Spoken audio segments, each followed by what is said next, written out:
कभी कभी ज्योतिषी बचपन में ही भविष्यवाणी कर देते हैं कि बालक बुरी संगत में बिगड़ जाएगा, माता पिता से भी नहीं संभाला जाएगा, आदि आदि।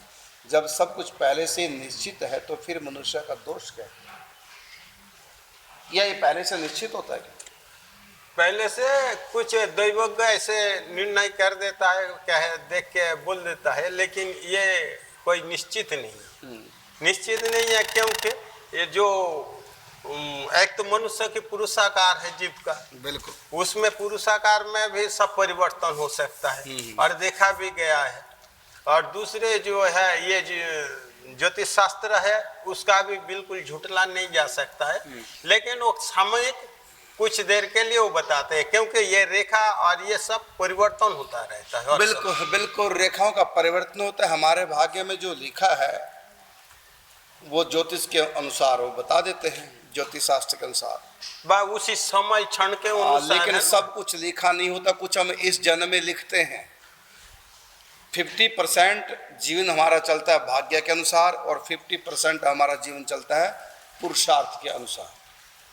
जैसे कहा कि लाभ हानि जीवन मरण यश अपयश विधि हाथ, मतलब भाग्य के हाथ में, हमारे हाथ में नहीं। वैसे भी आप मुट्ठी बंद करके देखो, आधी रेखा आपकी मुट्ठी में आती है, आधी रेखा मुट्ठी से बाहर आ जाती है। मतलब 50% मुट्ठी के भीतर बंद है रेखा, मतलब हमारे हाथ में, और 50% मुट्ठी से बाहर, मतलब हमारे हाथ में नहीं। और वो जो जैसे कर्म करते हैं उसकी जीवनचर्या चलते हैं, उसी को ऊपर निर्भर करके आगे उसका निर्णय होता है। बिल्कुल। असल इस पे मुझको महाभारत का एक श्लोक स्मरण हो रहा है। उसमें यही प्रश्न किया युधिष्ठिर महाराज ने भीष्म पितामह से कि लोग कहते हैं कि ये कर्म करने की स्वतंत्रता है और प्रारब्ध की भी इतनी महिमा, तो भीष्म पितामह ने एक श्लोक में इसका निराकरण कर दिया। कहते हैं क्षेत्रम पुरुष कारस्तु दैवम बीजम उदाहृतम क्षेत्र बीज समायोगात ततो सस्यम समृद्धेत। कहते हैं जब वत्स जैसे खेत है, तो खेत जो है, खेत को तुम पुरुषार्थ समझो, और बीज को, उसमें जो किसान बीज बोता है उसको तुम प्रारब्ध समझो, दैव समझो। तो दोनों की आवश्यकता है, यानी खेत भी अच्छा हो, उर्वरा हो, और बीज भी अच्छा होना चाहिए। आपका यदि बीज कितना भी अच्छा है लेकिन खेत ही अच्छा नहीं है, उर्वरा नहीं है, तो वो फलीभूत नहीं होगा। यानी आपके प्रारब्ध में मान लीजिए आपको राजा बनना है, लेकिन आप आलस के मारे अरे हम तो राजा बन जाएंगे, कुछ कर ही नहीं रहे, तो आप राजा नहीं बनेंगे, भले लिखा हुआ आपके प्रारब्ध में। प्रारब्ध के कारण से राजा बनने का संयोग तो ऐसी व्यवस्था तो हो जाएगी, लेकिन आपके आलसी होने से वो टल जाएगी। जी, क्योंकि आपका जो है खेत अच्छा नहीं है, बीज तो अच्छा है लेकिन खेत अच्छा नहीं है। और एक बात ये भी है, ये भी देखा जाता है हमारा शरीर कि कोई व्यक्ति जीवन भर पुरुषार्थ करता रहा लेकिन उसको उतनी प्राप्ति नहीं हुई, और कोई थोड़े से पुरुषार्थ में अच्छा कर गया, तो इसका क्या कारण है?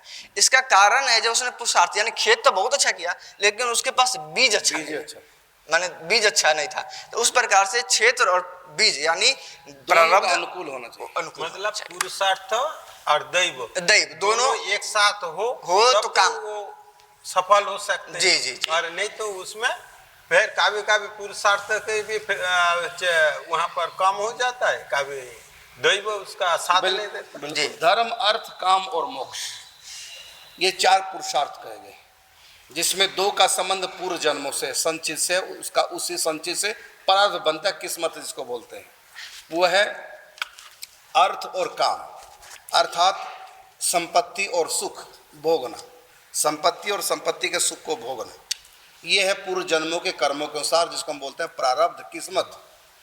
और धर्म और अर्थ ये हमारे हाथ में इस जन्म में, हम कितना भी धर्म धर्म अर्थ धर्म और मोक्ष, तो हम कितना भी धर्म कर्म करें और अंत में मोक्ष तक पहुंच जाइए, हमारे इसी जन्म के हाथ में है।